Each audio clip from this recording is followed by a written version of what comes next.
الرحمن الرحيم إنما يريد الله ليذهب عنكم الرجس أهل البيت ويطهركم تطهيرا. احباب کرام، ایک مرتبہ محبت سے عبادت کی نیت سے درود ابراہیمی پڑھ لیجیے. اللهم صل على محمد وعلى آل محمد كما صليت على إبراهيم وعلى آل إبراهيم إنك حميد مجيد. اللهم بارك على محمد وعلى آل محمد كما باركت على إبراهيم وعلى آل إبراهيم إنك حميد مجيد. سرکار دو عالم صلی اللہ علیہ وسلم کے مبارک گزارنے کے تذکرے کے متعلق گزشتہ دروس کے اندر کچھ باتیں آپ حضرات کے سامنے بیان ہوئی، اور چلتے چلتے ہم یہاں تک پہنچے کہ سن 60 ہجری کے اندر سیدنا امیر معاویہ رضی اللہ عنہ کا انتقال ہوا، اور ایک نیتی کی بنیاد پر سیدنا امیر معاویہ رضی اللہ عنہ نے اپنے بیٹے یزید ابن معاویہ کو اپنا ولی عہد نامزد کر دیا. اور جب مدینہ منورہ کے اندر اس کی اطلاع ہوئی تو جو بڑے بڑے صحابہ کرام عبداللہ ابن عمر اور عبداللہ ابن عباس، سیدنا حسین ابن علی رضوان اللہ علیہ اجمعین وغیرہ نے یزید کو خلیفہ ماننے سے انکار کیا. اور دوسری جانب عراق والے، کوفہ والے، ان حضرات نے سیدنا حسین ابن علی رضی اللہ عنہ کو باقاعدہ خطوط روانہ کیے اور وفود کی شکل میں پیغامات بھجوائے. آپ کوفہ تشریف لے آئے، یہاں پر ایک اسلامی معیاری خلافت کی ضرورت ہے، اور ہم کسی بھی طور پر یزید کو خلیفہ ماننے کے لیے تیار نہیں ہیں. حالات کا جائزہ لینے کے لیے سیدنا حسین ابن علی رضی اللہ عنہ نے اپنے چچا زاد بھائی سیدنا مسلم ابن عقیل رضی اللہ عنہ کو روانہ فرمایا. یہ وہاں گئے، چند دنوں کے اندر حالات کو دیکھا کہ مختصر عرصے کے اندر 18,000 کے لگ بھگ افراد غائبانہ طور پر سیدنا حسین ابن علی رضی اللہ عنہ کے ہاتھ پر بیت ہو جاتے ہیں. یہاں سے سیدنا مسلم بن عقیل رضی اللہ عنہ بھی یہاں کے حالات کے متعلق مثبت رپورٹ خط کے ذریعے سے بھجواتے ہیں کہ اللہ کی شان پیچھے سے حالات خراب ہو جاتے ہیں، اور سیدنا مسلم بن عقیل رضی اللہ عنہ کو گرفتار کر لیا جاتا ہے، ابن زیاد کے محل میں لے جایا جاتا ہے. تو جب وہاں پر پہنچتے ہیں تو سیدنا مسلم بن عقیل رضی اللہ عنہ وہاں پر موجود جتنے افراد تھے وہ تقریباً سارے جاننے والے تھے، یعنی کہ جس کو قرابتداری کا تعلق تھا. ان میں سے ایک کا نام محمد بن سعد تھا اور ایک کا نام محمد بن اشعث تھا. چنانچہ محمد بن اشعث سے سیدنا مسلم بن عقیل رضی اللہ عنہ نے فرمایا کہ جو تم مجھے امان دے کر پکڑ کر لائے ہو، مجھے لگتا بلکہ یقین ہے مجھے کہ تمہارا امان ابن زیاد کے یہاں قابل قبول نہیں ہوگا. ایک احسان میرے ساتھ یہ کر دو کہ یہی کوفہ میں ایک بندہ ہے جس سے میں نے 700 درہم قرضہ لیا تھا، اور چونکہ میرا آخری وقت آ چکا ہے وہ قرض کی رقم کو ادا کر دینا. اس کے بعد ابن زیاد کے دربار میں جب گئے تو مسلم بن عقیل رضی اللہ عنہ نے اس موقع پر ابن زیاد سے کہا کہ مجھے وصیت کرنی ہے، اور وہاں مجمع میں موجود عمر بن سعد تھا، اس کو بلوایا تو وہ ہمت نہیں کر پا رہا تھا مسلم بن عقیل رضی اللہ عنہ کی وصیت سننے کو.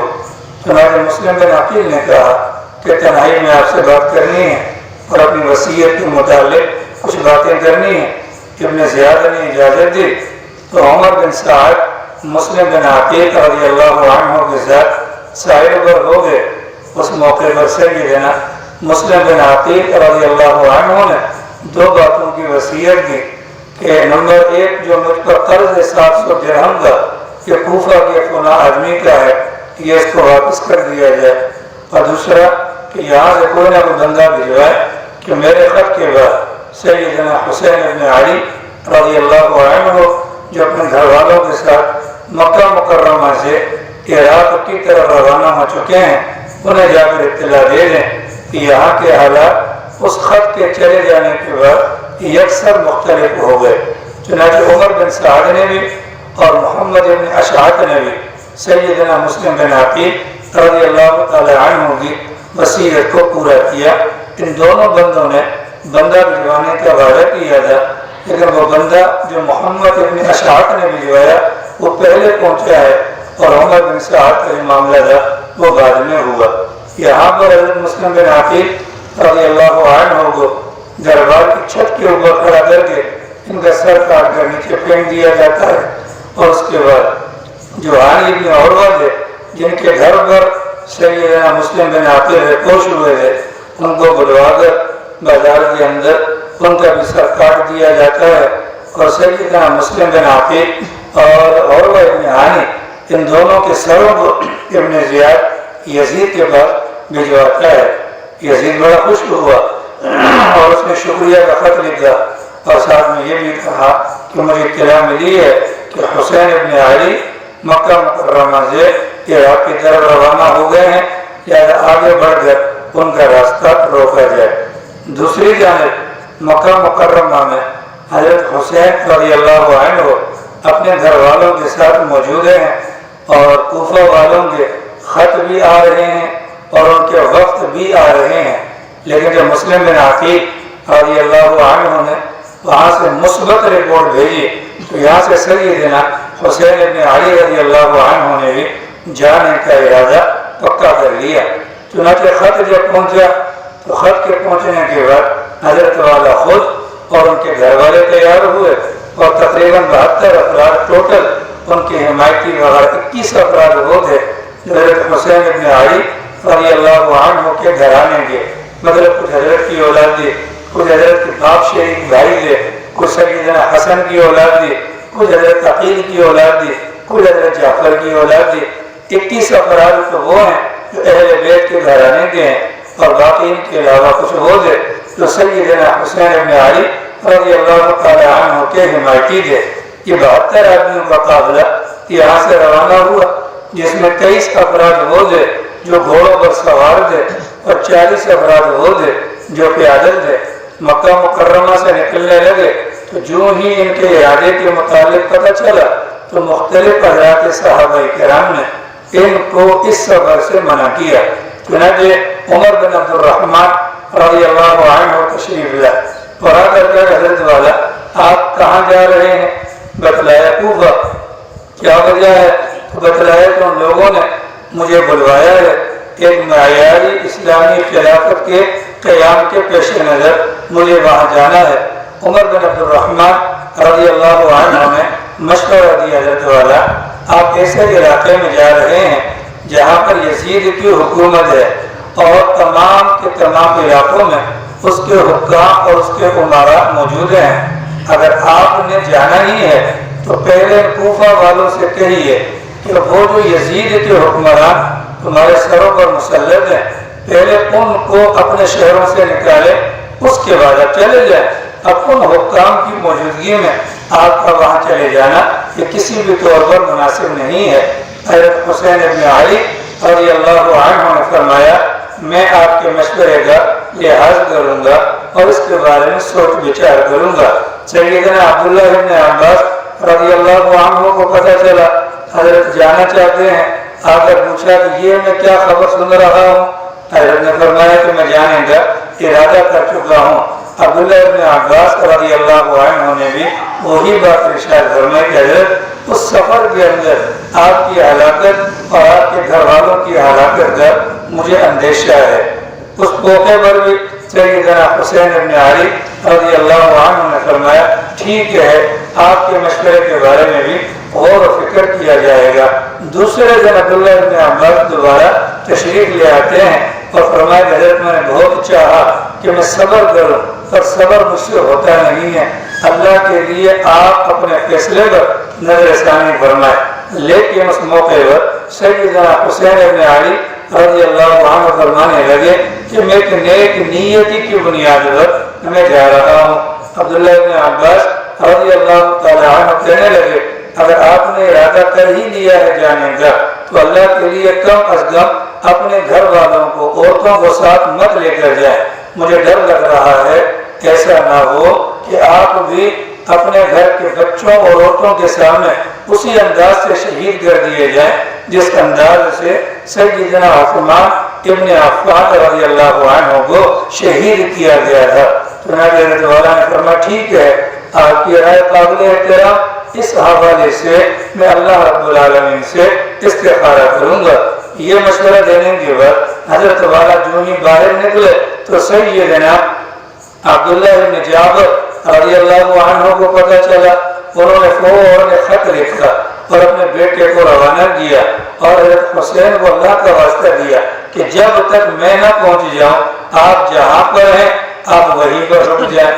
چنانچہ یہ خط جیسے ہی پہنچا حضرت والا نے خط پڑھا اور سفر کو موقوف کیا۔ پیچھے سے عبداللہ بن جعفر پہنچ گئے اور عبداللہ بن جعفر نے آتے کے ساتھ ہی کہا کہاں کا ارادہ ہے؟ تو انہوں نے بتلا دیا کہ اس انداز سے ان لوگوں نے سنت رسول کے لیے کہ اللہ کے نبی کی سنت مٹائی جا رہی ہے اور یزید اور اس کے حکام شیطان کی پیروی پر اتر آئے ہیں، اللہ کے حلال کو حرام اور حرام کو حلال کر رہے ہیں، ایسے موقع پر میرا جانا ضروری ہے۔ چنانچہ عبداللہ بن جعفر رضی اللہ تعالیٰ عنہ نے سمجھائی وہی بات جو سب سے پہلے عمر بن عبد الرحمن نے کہی تھی، کیا وہاں پر ان لوگوں نے اپنے اوپر مسلط حکام اور عمرا کو نکال دیے کرنے تو پھر آپ کیسے جا رہے ہیں؟ آپ جانتے ہیں کہ بیت المال ان کے پاس ہے اور عام عوام کی حالت یہ ہے کہ وہ دراہم اور دنانیر کے پجاری ہوتے ہیں۔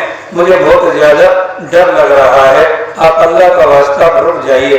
اس موقع پر سیدنا حسین ابن علی رضی اللہ عنہ فرمانے لگے کہ بات یہ ہے کہ میں نے خواب دیکھا ہے اور میں اس خواب کی تعمیل میں جا رہا ہوں۔ فرمایا کہ کیا خواب دیکھا ہے؟ حضرت نے فرمایا کہ میں نے خواب کے اندر رسول اللہ صلی اللہ علیہ وسلم کو دیکھا اور اللہ کے نبی علیہ السلام کو دیکھنے کے بعد ہی میں نے اپنا ارادہ مصمم کیا۔ حضرت نے پوچھا خواب بتلا دے؟ فرمایا کہ میں مرتے دم تک یہ خواب کسی کو نہیں بتلاؤں گا، یہاں تک کہ اسی حالت میں جا کر اپنے پروردگار سے ملاقات کر لوں گا۔ بہرحال مشورہ دینے والے جتنے بھی حضرات تھے ان سب کا مشورہ ممکنہ خطرات کے پیش نظر تھا، لیکن سیدنا حسین ابن علی رضی اللہ تعالی عنہ کے دل اور دماغ کے اندر جو اہم ترین مقصد تھا، اس مقصد کے پیش نظر ان خطرات کو جھیلنا بھی انہوں نے مجبوری یا ان کو برداشت کرنا بھی انہوں نے قبول کر لیا۔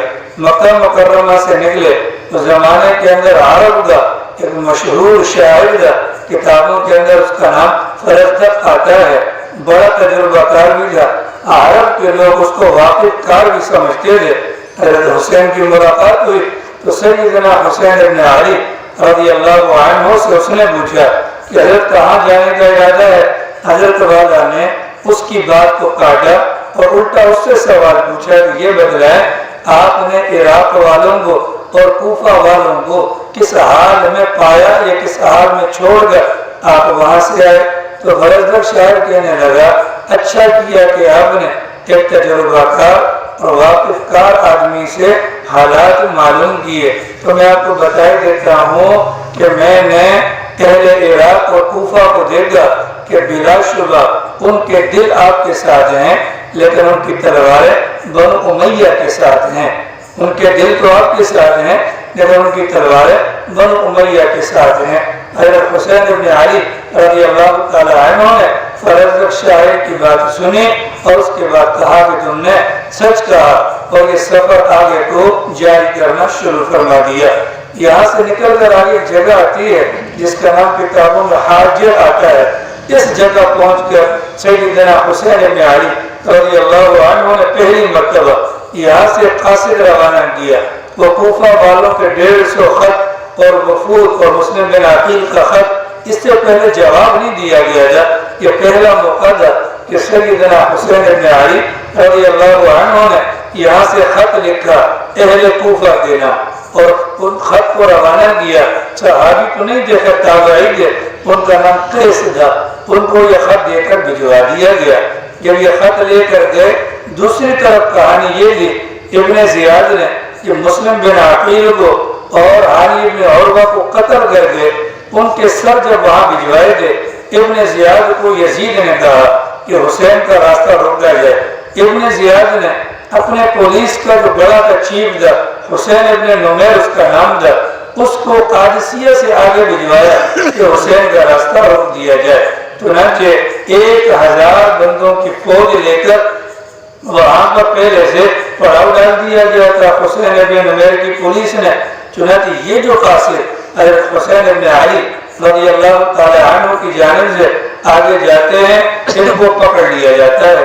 پکڑنے کے بعد ان کو ابن زیاد کے دربار میں پہنچایا جاتا ہے اور وہ خط ان سے برآمد ہوتا ہے۔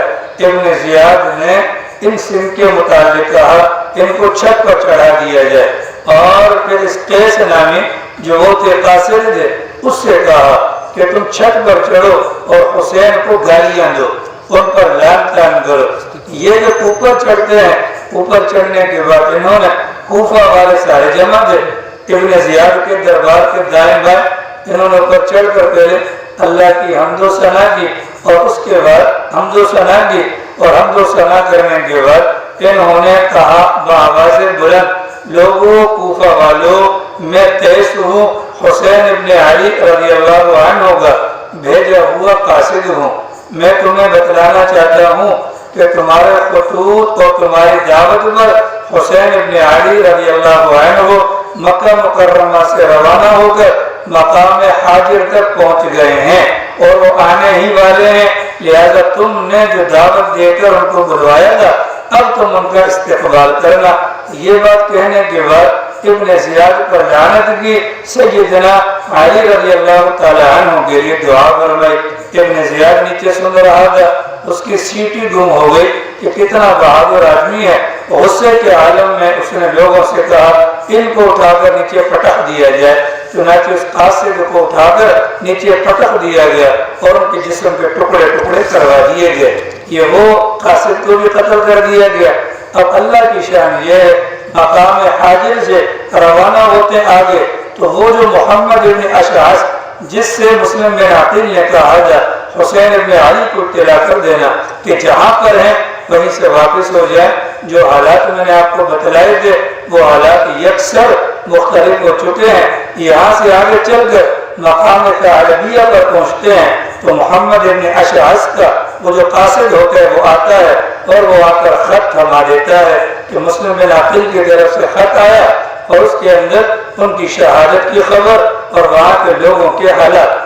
اب یہاں تک جو معاملات تھے اس میں تو 72 کے 72 افراد وہ تھے کہ جو اس نیک نیتی سے چل رہے تھے، لیکن یہاں پہنچنے کے بعد جب مسلم بن عقیل کا خط آیا، ان کی شہادت کا تذکرہ آیا اور انہوں نے اس بات کو بھی ذکر کیا 18,000 میں سے 4,000 میرے ساتھ چلے، پھر وہ 30 دے پیچھے مڑ کر لے گا تو ایک بھی نہیں دے، تو ساری بے وفائی کا تذکرہ ہوا۔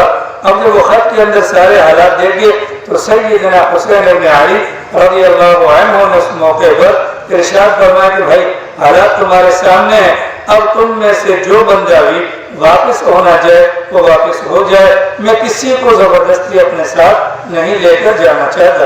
مسلم بن عقیل رضی اللہ عنہ کے اولاد میں سے جو افراد حضرت کے ساتھ تھے وہ سارے کھڑے ہو گئے اور انہوں نے اصرار کیا نہ حضرت اب تو واپسی کی صورت ممکن ہے جب تک ہم جا کر ابن زیاد سے مسلم بن عقیل کا قصاص نہ لے لیں۔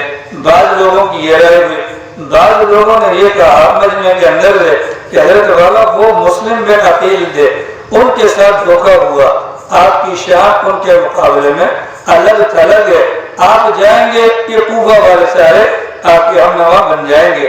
چنانچہ مشورہ ہوا اور سفر کو پھر آگے جاری رکھا گیا۔ چلتے چلتے ایک مقام پر پہنچے، دوپہر کا وقت تھا کہ حضرت والا کو اونگ آ گئی۔ سیدنا حسین ابن علی رضی اللہ تعالی عنہ کو اونگ آ گئی تو جیسے اونگ آئی تو فوراً انا للہ و انا الیہ راجعون پڑھتے ہوئے حضرت کی آنکھ کھل گئی تو ایک دم اندر سے بڑا بیٹا علی اکبر نام کا جو تھا وہ باہر آیا، کعبہ حضور خیریت تو ہے؟ فرمایا کہ ابھی ابھی میں نے خواب دیکھا ہے کہ گھوڑ سوار بتلانے والا بتلا رہا تھا کہ کچھ افراد ہیں کہ وہ گھوڑوں پر جا رہے ہیں اور ان کی موتیں بھی ان کے ساتھ جا رہی ہیں۔ حضرت علی اکبر کہنے لگے ابا حضور کیا ہم حق پر نہیں ہیں؟ تو فرمایا بالکل حق پر ہیں۔ پھر حضرت حسین سے کہا ان کے صاحبزادے نے کہ اگر ہم حق پر ہیں، اگر مر بھی جائے تو پھر ہمیں کیا غم ہے؟ حضرت حسین ابن علی رضی اللہ عنہ نے اپنے بیٹے کو تھپکی دی، اللہ تمہیں جزائے خیر دے، اس موقع پر تم نے ان الفاظ کے ذریعے سے میری کمر کو مضبوط کیا۔ یہ قافلہ آگے روانہ ہونا شروع ہو جاتا ہے۔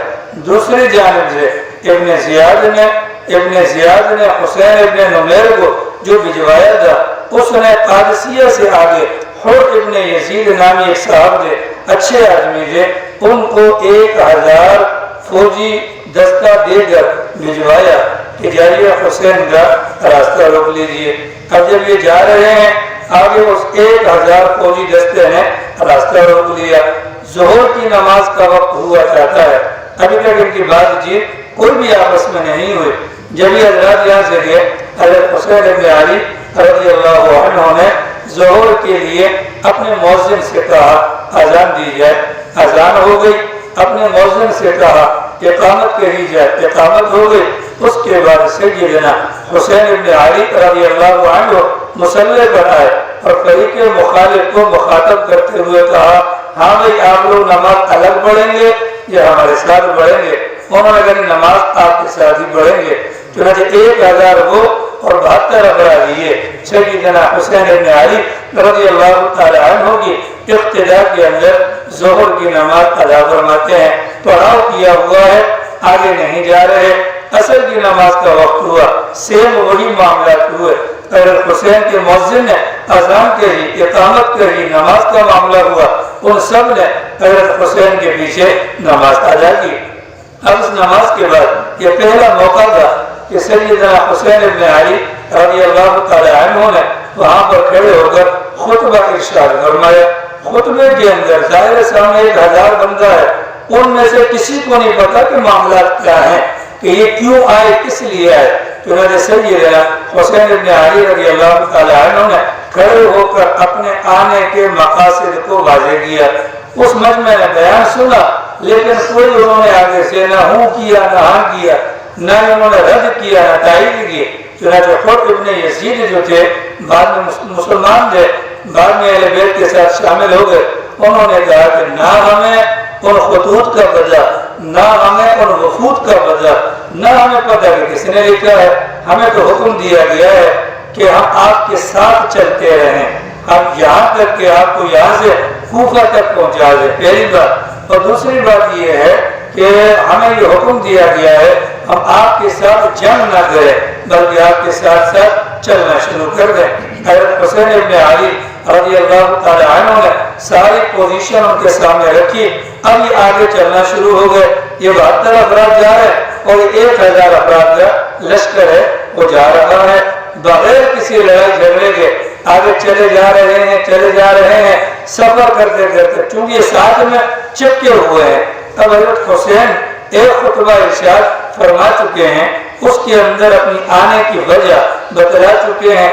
حر ابن یزید جو تھا اگرچہ وہ ابن زیاد کی طرف سے آیا تھا، لیکن اہل بیت کی محبت اس کے دل کے اندر موجود تھی۔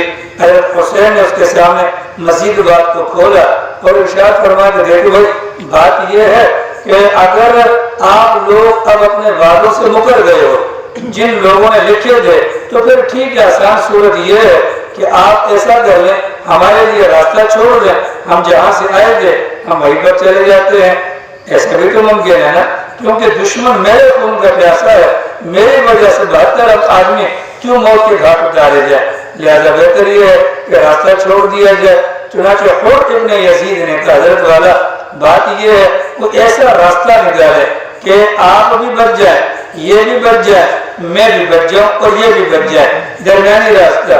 حضرت حسین کو اس نے مشورہ دیا حضرت ایک کام کرے، وہ ایسے راستے کا انتخاب کرے جو نہ تو کوفہ کی طرف جاتا ہو، ٹھیک ہے، اور نہ ہی وہ مدینہ کی طرف جاتا ہو، تیسرا کسی راستے پر آپ چلنا شروع کر دیں، اس میں عافیت یہ ہو جائے گی کہ نہ ہمیں کوئی پریشانی ہوگی نہ آپ کو کوئی پریشانی ہوگی۔ چنانچہ سیدنا حسین ابن علی رضی اللہ عنہ نے قادسیہ سے بائیں طرف کے راستے پر چلنا شروع کر دیا۔ حضرت حسین کے ساتھیوں میں سے ایک صاحب تھے زبیر ابن القیم ان کا نام تھا، انہوں نے کہا کہ حضرت والا معاملہ یہ ہے 1000 کا دستہ ہے، 1000 ہم 72 ہیں، آتے وقت کے ساتھ ہمارے لیے مصیبتیں مزید بڑھیں گے، ہم یہ کیا کر رہے ہیں، آپ ہمیں اجازت دیجئے، ہمارے لیے ان سے مقابلہ سخت ہے، آگے جائیں گے نہ جانے کیا ماحول ہوگا۔ حضرت والا نے فرمایا کہ میں خود ابن یزید سے وعدہ کر چکا ہوں کہ بغیر کسی اپنا جس کو بولتے ہیں کہ پریشانی کے یہ ہمارے ساتھ چلے گا، ہم اس راستے پر چلیں گے۔ جب یہ بات ہوئی تو زبیر ابن القیم نے کہا حضرت آپ ہمیں کسی ایسی جگہ پر لے کر جائیں جہاں کم از کم پانی وغیرہ تو ہو، فرات کے کنارے پر چلتے ہیں، ہم جب پانی پینے جائیں گے اگر یہ ہمارا راستہ روکیں گے تو نتیجہ کیا ہوگا، ہم آپس میں جنگ کریں گے، معاملات کو یہیں پر ختم کر دیں گے۔ سیدنا حسین ابن علی نے پوچھا یہ جگہ کون سی ہے تو فرمایا آخر، فرمایا نہیں، آخر کا معنی تو ہلاکت ہے، ہلاکت سے تو اللہ کی بنا، یہاں تو نہیں ٹھہر سکتے۔ چنانچہ یہاں سے پھر آگے روانہ ہوتے مقام زیالہ پر پہنچے تو پتہ چلا کہ راستے کے اندر ہی حضرت حسین ابن علی رضی اللہ عنہ نے اپنے دودھ شریک بھائی عبداللہ ابن عریقت کو بھجوایا تھا، ان کی شہادت کی خبر آ گئی۔ اب تو یقینی اعتبار سے ہو گیا اب ہمارا آگے جانا یہ کسی بھی طور پر سود مند یا فائدہ مند نہیں ہو سکتا۔ چلے جا رہے پڑاؤ ڈالے جگہ پر، اتنے میں دیکھا کہ وہاں سے دیکھا کہ گھڑ سوار آ رہے ہیں، گرد و غبار اڑ رہی ہے، تو انتظار کیا گیا، انہوں نے بھی انتظار کیا اور انہوں نے بھی انتظار کیا تو دیکھا کہ ابن زیاد نے مزید 4000 فوجیوں کا دستہ عمر بن سعد کو ان کا کمانڈر بنا کر روانہ کر دیا تھا۔ پہلے 1000 تھے، 4000 اور ہو گئے، 5000 ہو گئے۔ عمر بن سعد کو کہانی کا پتہ نہیں تھا۔ عمر بن سعد سیدنا حسین ابن علی رضی اللہ تعالی عنہ سے ملاقات کرتا ہے۔ ملاقات ہوئی جس موقع پر عمر بن سعد کا وہ 4000 کا لشکر پہنچا، اس موقع پر سیدنا حسین ابن علی مقام نینوا میں تھے اور یہ محرم کی 7 تاریخ ہو چکی تھی، شہادت سے 3 دن پہلے کا واقعہ ہے۔ اب جب ان دونوں حضرات کی ملاقات ہوئی حضرت حسین ابن علی رضی اللہ عنہ نے پوری تفصیلات سے آگاہ کیا۔ عمر بن سعد کہنے لگا کہ اللہ گواہ ہے مجھے تم باتوں کا علم نہیں ہے، اب کوئی راستہ نکالے۔ تو حضرت حسین ابن علی نے کہا کہ میں تمہیں 3 باتیں بتلاتا ہوں، ان 3 صورتوں میں سے کوئی بھی صورت اختیار کرو، تمہاری مرضی ہے۔ حضرت حسین ابن علی نے فرمایا پہلی صورت تو یہ ہے ہم جہاں سے آئے ہیں راستہ چھوڑ دو، واپس چلے جاتے ہیں، کیونکہ ہم تمہارے بلاوے پر آئے تھے، اگر تمہیں دین کی ضرورت نہیں ہے تو ہمیں کیا ضرورت ہے کہ ہم تمہارے پاس چل کر آئے۔ تو نمبر 1۔ دوسری صورت یہ ہے کہ ہمارا راستہ چھوڑ دو، ہم ڈائریکٹ اپنے زیاد اپنا یزید کے پاس جاتے ہیں، وہاں جا کر ہمارا اس کا جو معاملہ ہوگا حل ہو جائے گا۔ اور تیسری صورت یہ ہے کہ راستہ چھوڑ دیں ہمارے لیے، ہم مسلمانوں کی کسی سرحد کی طرف چلے جاتے ہیں جہاں پر ہمارے لیے اور ہم مسلمانوں کے لیے برابری کے معاملات ہوں گے۔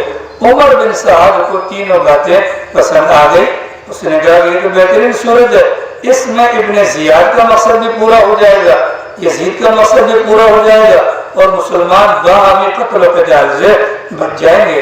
چنانچہ عمر بن سعد یہ باتیں لکھنے یہ باتیں سننے کے بعد یہاں سے ایک خط روانہ کرتا ہے ابن زیاد کے نام کہ جی دیکھو جی وہ کہانی بہترین ہو گئی ہے کہ حسین بن علی رضی اللہ عنہ یزید کے پاس جانے کے لیے تیار ہو گئے ہیں، آپ کا مقصد پورا ہو چکا ہے، لہذا بہتر یہ ہے آپ فوج کو بڑھوا لیں۔ یہ خط عمر بن سعد نے یہاں سے روانہ کیا، وہاں سے خط ابن زیاد پہلے سے عمر بن سعد کے نام بھجوا چکا تھا۔ وہ خط آیا، حضرت حسین کے قافلے والوں نے دیکھا گھڑ سوار آ رہا ہے، وہ آیا اور اس نے آ کر عمر بن سعد کو سلام کیا، حضرت حسین کو سلام بھی نہیں کیا اور کان میں کوئی بات کہی، وہ کان کے اندر بات کہی اور خط پکڑایا عمر بن سعد کو۔ ابن زیاد کی طرف سے یہ خط تھا اور اس میں لکھا ہوا تھا کہ حسین اور ان کے ساتھیوں کو کسی کھلی جگہ کے اندر لے جاؤ تب جگہ میں ان کو پناہ مت لینے دینا اور ان پر پانی بند کر دیا جائے۔ یہ شہادت سے 3 دن پہلے کا واقعہ ابن زیاد کے خط پر یہ ہوا کہ ان کا پانی بند کر دیا جائے۔ اب ظاہر ہے کہ 72 آدمی ہیں اور دور کا سفر ہے، جانور بھی پیاسے ہیں، چنانچہ حسین ابن علی رضی اللہ تعالی عنہ نے پانی کا انتظام کروانے کے لیے 30 بندوں کو بھجوایا۔ سیدنا عباس بن علی حضرت حسین کے والد کے مطلب یعنی کہ دوسری والدہ سے جو ان کے بھائی کے عباس بن علی ان کو بھجوایا گیا۔ وہاں پر جانے کے بعد آپس میں دونوں کی جنگ ہوئی، لیکن 20 مشکیزیں پانی لانے میں کامیاب ہو گئے۔ ٹھیک ہے، اب یہ یہاں پر عمر بن سعد انتظار میں ہے، وہاں سے کوئی مثبت جواب آئے تاکہ ان کو لے کر یزید کے پاس جایا جائے۔ جب وہاں پر عمر بن سعد کا خط ابن زیاد کے دربار میں پہنچا، وہ بھی بڑا متاثر ہوا کہ بات تو ٹھیک ہے، بات تو ٹھیک ہے، ہمارا مقصد یہ ہے کہ حضرت حسین کو یزید تک پہنچانا، بات تو ٹھیک ہے، اگر آگ بجھ رہی ہے تو کیا ضرورت ہے کہ مسلمان آپس میں باہم دست و گریباں ہوں۔ چنانچہ عمر بن سعد کے خط پر ابن زیاد متاثر ہو گیا، لیکن ابن زیاد کے دربار میں ایک بدبخت تھا جس کا نام تھا شمر، یہ کوئی بہت ہی بڑا بےغیرت اور کتا سے قسم کا آدمی تھا۔ سرکار نے اپنی زندگی میں فرمایا تھا اس خبیث کو بس کی بیماری تھی جو سفید دھبے پڑ جاتے ہیں۔ رسول اللہ صلی اللہ علیہ وسلم نے فرمایا تھا کہ میں دیکھ رہا ہوں ایک داغوں والا کتا میری اولاد کو کھا رہا ہے، یہ وہ بدبخت انسان تھا۔ اس نے ابن زیاد کو دیکھا کہ ابن زیاد بھی متاثر ہو گیا، اس نے فوراً ابن زیاد کو بہکانا شروع کر دیا اور کہا کہ سوچ سمجھ کر قدم اٹھائیے گا، سوچ سمجھ کر قدم اٹھائیے گا۔ عمر بن سعد رات کو حسین سے ملاقاتیں کرتا ہے، نمبر 1۔ نمبر 2، اگر آج حسین کا راستہ چھوڑ دیا گیا، کل کو یہ طاقتور بن کے آئے گا اور تمہارے مقابلے میں جب آئے گا تو تمہارا حال پرسان حال کوئی بھی نہیں ہوگا۔ جب اس نے یہ باتیں بتلائیں، ابن زیاد کی کھوپڑی گھوم گئی اور اس نے فوراً عمر بن سعد کے نام خط لکھا اور یہ کہا جو ہی میرا خط تمہیں پہنچے فوری طور پر تم نے ان لوگوں کا پانی بند کر دینا ہے، نمبر 1۔ نمبر 2، میرے حکم کی تعمیل کرو، انعام پاؤ گے، اگر تعمیل نہیں کرو گے شمر کے ہاتھ جو میں خط بھجوا رہا ہوں فوری طور پر 4 شمر کے حوالے کر دو اور تم سائڈ پر ہو جانا، شمر کے حوالے کر دو اور تم سائڈ پر ہو جانا۔ ابن زیاد نے یہ خط شمر کو دیا۔ حضرت حسین کے ساتھ جو قافلہ چل رہا تھا اس میں شمر کے کچھ رشتہ دار بھی تھے، پھوپھی جان 4 بھائی تھے، جعفر، عثمان، اس طرح کے کوئی کام تھے۔ شمر نے چلتے چلتے ابن زیاد سے کہا کہ حضرت حسین کے ساتھ میرے رشتہ دار ہیں، مجھے ان کا امان پروانہ دے دیا جائے، انہیں کچھ نہیں کہا جائے گا۔ ابن زیاد نے پروانہ دے دیا۔ شمر آیا، سب سے پہلے عمر بن سعد کے پاس نہیں گیا بلکہ حضرت حسین کے لشکر میں آیا اور اپنے رشتہ داروں سے کہا کہ تمہاری جان کو امان ہے، انہوں نے کہا تجھ پر بھی لعنت اور تیرے امان پر بھی لعنت، اگر امان آل رسول کو نہیں ہے تو ہمیں بھی ایسی امان کی پرواہ نہیں ہے۔ یہ انہوں نے کہا۔ جب شمر جب گیا عمر بن سعد کے بعد عمر بن سعد سمجھ گیا اس بدبخت نے بدبختی کا مظاہرہ کر دیا، خط بولا گیا، اس میں لکھا ہوا تھا اہل بیت کا یا حسین کے ساتھیوں کا پانی بند کر دیا جائے اور اب صرف ایک ہی صورت ہے کہ حسین کو مجبور کیا جائے، بجائے اس کے کہ وہ یزید کے پاس آئے وہ کوفہ آئے ابن زیاد کے پاس۔ ابن زیاد اگر چاہے گا تو اس کو معاف کر دے گا، مگر نہ ان کا معاملہ ان کے ساتھ مطلب یعنی کہ یہ ذلت والی صورت پر ان کو مجبور کیا گیا۔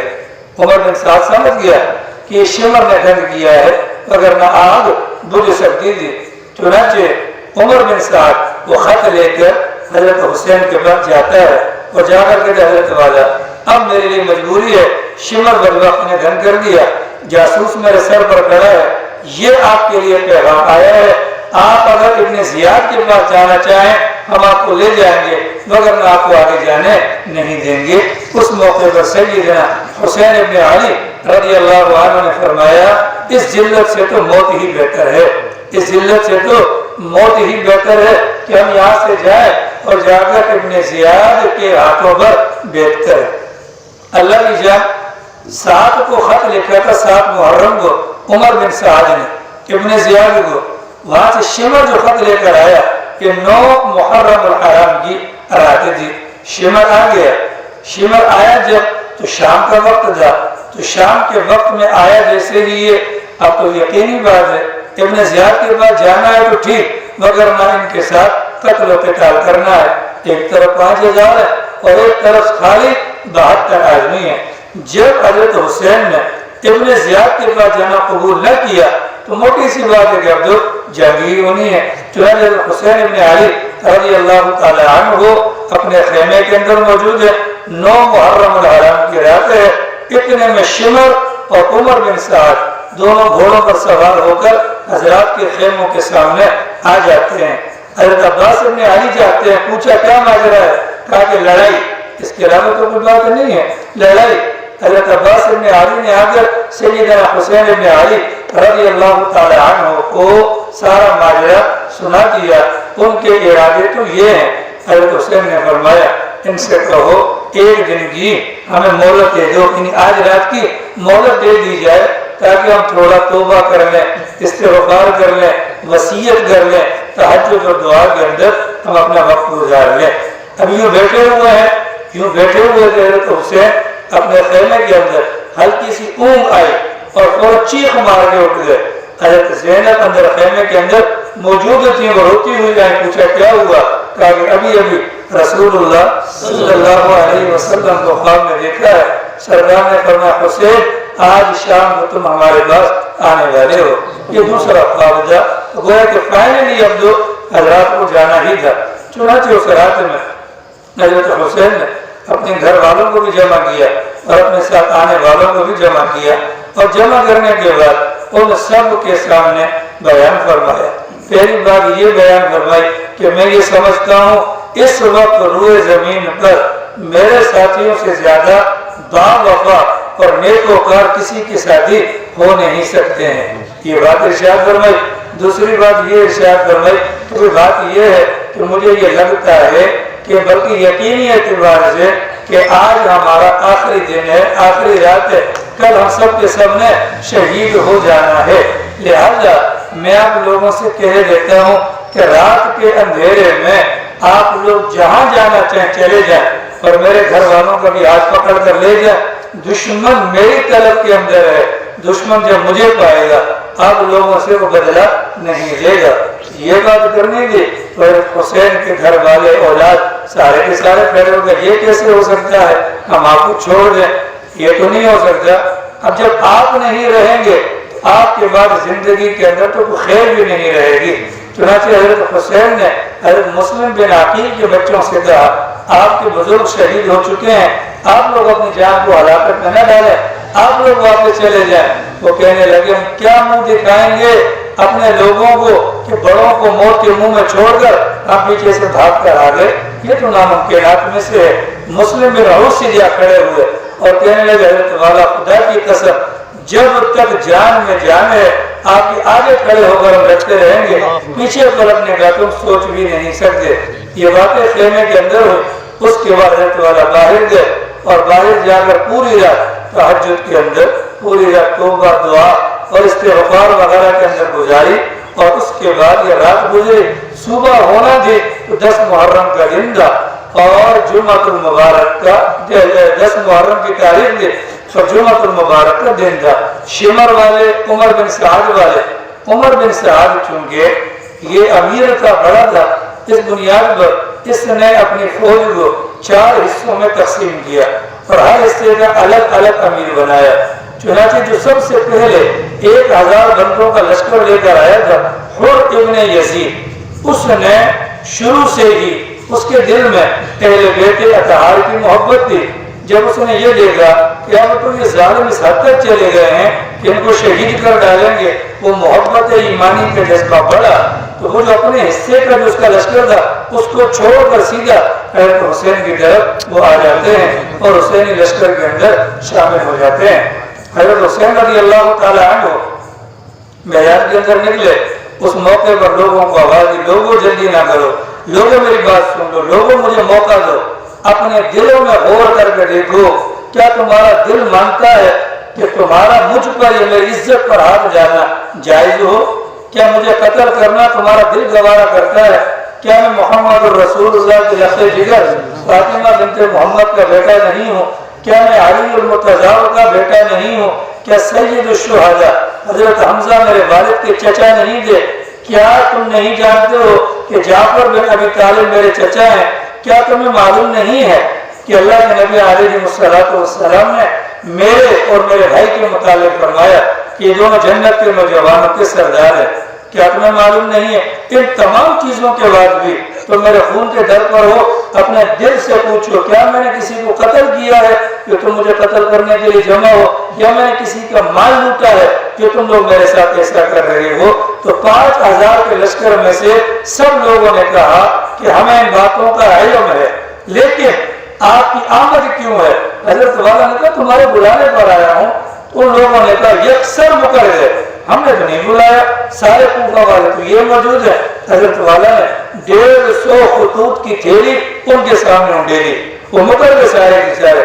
پھر حضرت والا نے باقاعدہ ان کے نام لیے، اے شیخ ابن ربیعہ تم بھول گئے ہو، تم نے نہیں بلوایا تھا، ایک ایک کا نام لے کر ان کو مخاطب کیا، لیکن وہ سارے کے سارے بھول گئے۔ اب آپس میں یہ گفتگو ہو رہی ہے، چنانچہ وہ جو حر ابن یزید تھے وہ فوراً کھڑے ہوئے اور انہوں نے لان تان کرنا شروع کیا، ظالمو یہ حسین ابن علی آل رسول میں سے ہیں، اور ابن زیاد سمیہ زانیہ کا بیٹا ہے، سمیہ زانیہ کا بیٹا ہے، اس کے حکم پر تم یہ کیا کرنے کے لیے جا رہے ہو؟ چنانچہ یہ آپس میں بات چیت ہو رہی ہے، ابھی تک لڑائی کی نوبت نہیں آئی، اور امید تھی کہ بچ جاتا ہے لڑائی والا معاملہ۔ اتنے میں وہ جو شمر آیا تھا، اس بدبخت نے سب سے پہلا تیر چلایا، اور تیر سیدھا جا کر حر ابن یزید کو لگا۔ حر ابن یزید نے حضرت حسین سے حضرت مجھ سے غلطی ہوگی، کاش شروع میں اگر میں آپ کو محفوظ راستہ دے دیتا یہ مصیبت نہ آتی۔ اب میری سزا یہی ہے، آپ کے سامنے کھڑے ہو کر آپ ہی کی طرف سے لڑوں گا تاکہ میرے گناہ کی معافی کی سبیل بن جائے۔ یہ بہتر آدمی ہے، اور ادھر سے افراد کتنے ہیں؟ اللہ کی جان، لڑائی شروع ہو جاتی ہے، دونوں طرف سے تیر، تھوڑی ہی دیر گزری تھی کہ گھمسان کی جنگ ہو جاتی ہے۔ حضرت حسین ابن علی رضی اللہ تعالی عنہ کے ساتھی شہید ہوئے، ان کے لوگ بھی مارے گئے۔ انہوں نے ایک اور حرکت کی، انہوں نے مسلمانوں کے خیموں کو جلانا شروع کر دیا۔ جب خیمے جل گئے تو پیچھے بچا گیا، لہذا نقصان بہت زیادہ، لیکن حضرت حسین ابن علی رضی اللہ تعالی عنہ تنہا وہ کھڑے رہے میدان کے اندر، جس طرح سے جھنڈ آتا حضرت حسین ادھر ہوتے، وہ سارے کے سارے پیچھے بھاگ جاتے، ادھر ہوتے ادھر بھاگ جاتے۔ حضرت حسین کے سامنے آنے کی کسی کے اندر ہمت اور طاقت نہیں تھی۔ حضرت حسین کے جو ساتھی تھے، حضرت حسین ابن علی رضی اللہ تعالی عنہ کے سامنے کھڑے ہو کر وہ قربانی دینے کے لیے تیار تھے۔ اللہ کی جان مسلم بن عوسیہ جنہوں نے تقریر کی تھی پہلے، حضرت اعلیٰ جانے کا تو سوچیے کہ مت، ہم تو یہی چاہیں گے آپ کے سامنے کھڑے ہو کر قربان ہو جائے۔ چنانچہ وہ زخمی ہو کر گرے۔ ایک اور صحابی تھے حبیب ابن مطہر، وہ بھاگے ہوئے آئے اور فرمایا کہ آپ کو جنت کی مبارک ہو، اگر مجھے یہ یقین ہوتا کہ آپ کے بعد میں زندہ بچ جاؤں گا تو آپ سے وصیت لازمی پوچھتا۔ مسلم بن عوسیہ نے کہا اتنی بات یاد رکھنا، جب تک جان میں جان ہے حسین ابن علی کی حفاظت کرنا، ان کو کچھ بھی نہ ہونے پائے، ان کو کچھ بھی نہ ہونے پائے، ان کی حفاظت کرتے رہنا۔ ظہور تک یہ معاملہ ہوا کہ حسین کے اکثر رفقا شہید ہو چکے تھے اور ان کے بھی کافی بندے مارے جا چکے تھے۔ حبیب ابن مطہر نامی یہ جو تھے اپنا صحابی تھے، یہ بھی شہید ہو گئے۔ ایک اور صحابی تھے حضرت حسین کے قافلے میں، ابو شمائل سمائدی ان کا نام کتابوں میں آتا ہے، حضرت حسین کے پاس ہے اور کہا حضرت والا چاہتا ہوں کہ آپ کے سامنے کھڑا ہو کر شہید ہو جاؤں، پر دل کرتا ہے اللہ سے ملاقات کرنی ہے، آخری مرتبہ ظہر کی نماز پڑھ لو۔ آپ اعلان فرما دیں کہ ظہر کی نماز اگر ہو جائے، چنانچہ اعلان کیا گیا کہ جنگ کو موقوف کیا جائے تاکہ ہم نماز پڑھ لیں۔ ان بدبختوں نے کہا تمہاری نماز ہی نہیں ہوتی، ان بدبختوں نے کہا تمہاری نماز ہی نہیں ہوتی۔ آل رسول میں سے صاحب کھڑے ہوئے کہنے لگے واہ، آل رسول کی نماز نہیں ہوتی اور تمہاری نماز ہوتی ہے۔ انہوں نے ایک بات نہ مانی، اور اسی دوران جو ہے حضرت حسین رضی اللہ تعالی عنہ نے اپنے قافلے کو صلاۃ الخوف پڑھائی، جنگ کی حالت میں جو نماز پڑھائی جاتی ہے، نماز سے فارغ ہونا تھا کہ اب یکے بعد دیگرے جو ہے وہ لوگ آتے گئے، ایک ایک صحابی آتا یا ساتھی آتا، حضرت حسین کے سامنے کھڑا ہوتا اور اپنی جان کو قربان کرتا۔ ہر ساتھی کی یہ تمنا تھی حسین سے پہلے میں قتل ہو جاؤں، میرے بعد حسین باقی رہے کہ مجھے گوارا ہے، لیکن میں حسین کے بعد گوارا رہوں، اپنا زندہ رہوں، یہ مجھے گوارا نہیں ہے۔ علی اکبر حضرت حسین کے صاحبزادے آگے آئے، یہ آگے جیسے ہی آئے لڑنے کے لیے انہوں نے آواز ماری کہ میں ہوں علی ابن الحسین، علی ابن حسین ہوں میں، اور علی مرتضیٰ کا پوتا ہوں میں۔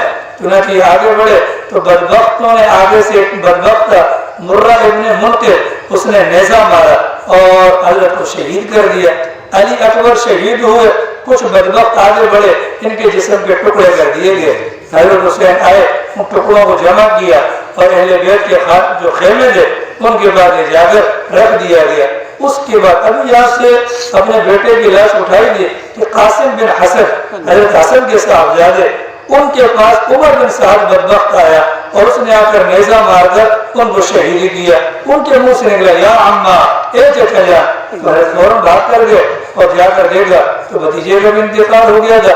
ان کو اٹھا کر لے کر آئے اور ان کو بھی لاشوں کے برابر میں، اہل بیت کے خیمے کے برابر میں ان کو لٹا دیا گیا۔ اب یہ تقریباً دوپہر گزر گئی ہے، حضرت حسین رضی اللہ تعالی عنہ شام کا وقت قریب ہے، تقریباً رفقا بھی شہید ہو چکے ہیں، اور حضرت حسین کے سر پر ایک بدبخت کا مالک ابن نصیر، اس نے تلوار ماری، حضرت حسین کا سر زخمی ہوا اور خون بہت زیادہ نکلا۔ حضرت والا کی ٹوپی بھی خون آلود ہو گئی، حضرت والا تھک کر اپنے خیمے کے پاس آ کر بیٹھ گئے۔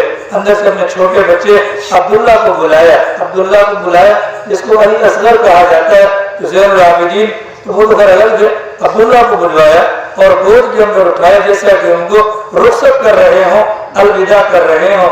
ایک بدبخت بنو اسد گایا اور اس نے تلوار ماری یا نیزہ مارا۔